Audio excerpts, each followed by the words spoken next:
সাথে এই গেঞ্জির কোনো সম্পর্ক নেই। মুসলমানের সাথে এই গেঞ্জির কোনো সম্পর্ক নেই। মুসলমানের সঙ্গে এই গেঞ্জির সম্পর্ক তো নাই।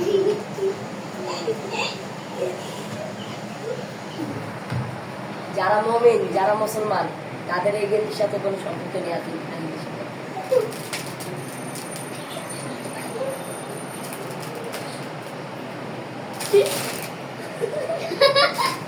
বলো মাশাআল্লাহ, মারহাবা।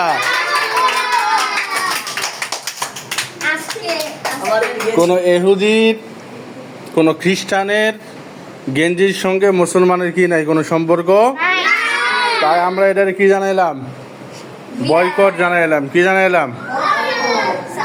শুধু শুধু এই গেঞ্জি না, ব্রাজিল যারা আছে ইহুদি খ্রিস্টান, তাদের সকল গেঞ্জি, সকল পতাকাকে আমরা কি জানাইলাম, বয়কট জানাইলাম।